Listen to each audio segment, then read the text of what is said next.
Hey guys, and welcome back to my channel. For those of us that have reef aquariums, you probably can understand how difficult it can be for us to take nice photos and videos of our tanks, especially when trying to create content for our social media or just show it off to your friends. When I first started keeping reef tanks, I was constantly frustrated by how difficult it was to make my tank look as nice on the screen as it does in real life. So over the years, I learned new skills and techniques that allowed me to share the beauty of my tanks online in a way that was appealing to a broad audience. As a result of these different techniques, I found that my videos began to go viral and I gained a substantial following online, which has since led to numerous collaborations, sponsorships and friendships.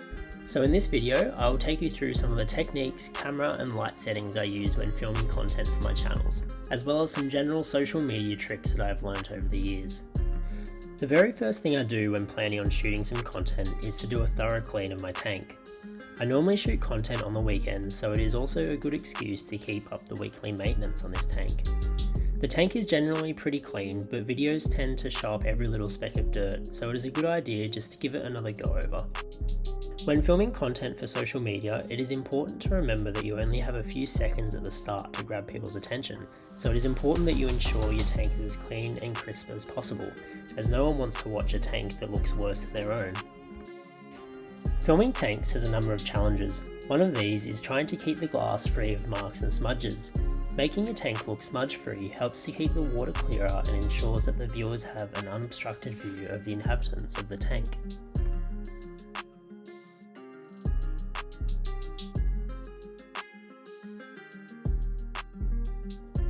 I generally use a combination of microfiber cloths and tissue paper to do this.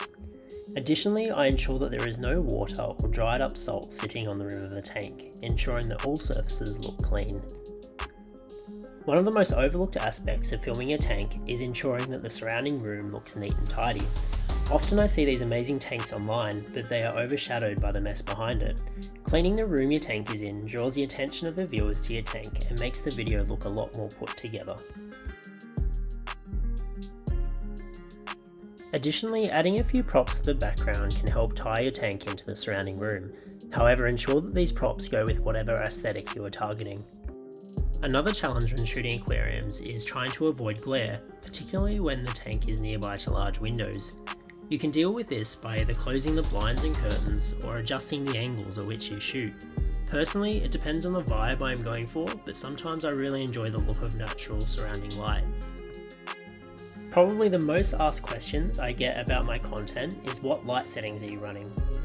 I try and avoid answering this as I feel that people often change their lights way too much, and as corals contain delicate balances of symbiotic algae, constantly changing these light settings can potentially cause a lot of issues.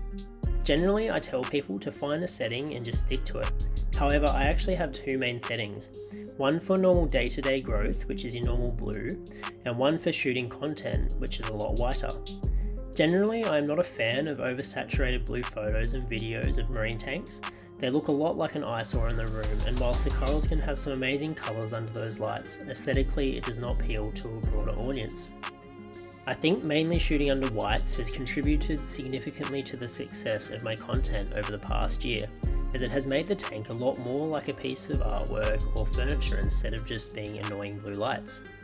Shooting content like this has also enabled me to target other demographics and hobbies such as interior design, opening up a much wider audience and thus gaining considerably more views. Another way to make your tank stand out is to add some sort of ambient lighting to either the tank or surrounding environment. However, bear in mind that the temperature of the light might affect the white balance of the shot.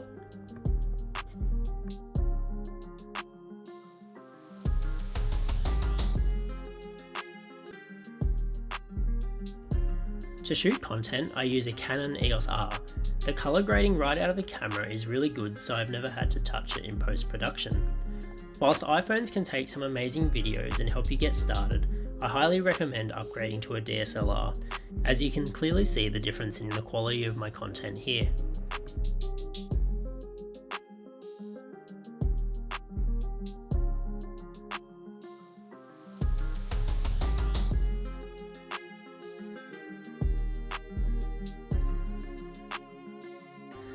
As for camera settings, it really depends on both the lighting conditions of your house as well as the particular vibe that you are targeting.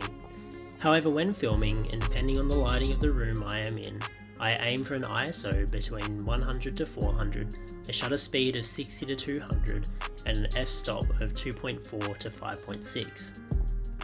One trick that I've found is that using a lower f-stop will help to make your water seem clearer. This is because there is less of a focal range to pick up small particulate matter in the aquarium.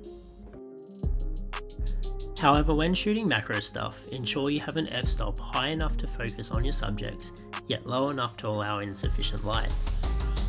Additionally, ensure that your camera is level. There is nothing worse than filming a whole bunch of content only to realise later on that it is all wonky. Also, if your fish are shy, putting some food out in front of the tank will encourage them to come out for the shot.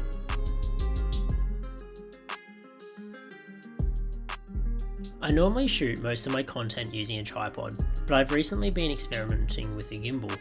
This helps to reduce camera movement, making your videos look a lot more professional and less shaky. Before you begin shooting, think about the platform you are wanting to post on. If it is YouTube, then shoot landscape.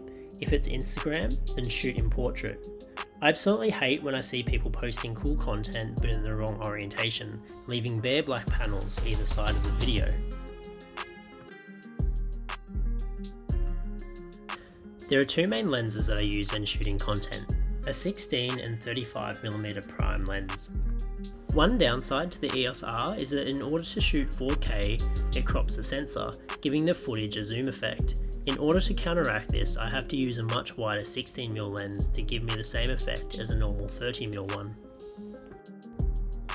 If you are trying to build a following on social media platforms like Instagram or TikTok, it is important to remember that the first few seconds of the video are the most important. This is where the viewer will decide if they want to watch or swipe to the next video. For this reason, I always try and put my catchiest footage in the first clip. People are also pretty nosy and are intrigued by people doing stuff as mundane as feeding the fish. For example, my top video on Instagram has 2.4 million views and is literally me just feeding the fish to a trending song. I'm not an actor or model by any means, but try and film yourself doing random things in or around your tank, as that is another way to grab people's interest. However, if you do this, ensure that you are reasonably well dressed. No one wants to see a middle-aged man feeding his fish with holes in his pants. Lastly, this is probably one of the most important parts. When editing your video, what music should you use? Personally, I always try and go for music that is either trending or at least popular. One thing I like to do is to look at my target audience in analytics. For me, most of my audience are males around the 25 to 34 age range. This means that I can probably go for music that other men my age like. Anyways, thanks for watching and I hope that you found this video useful.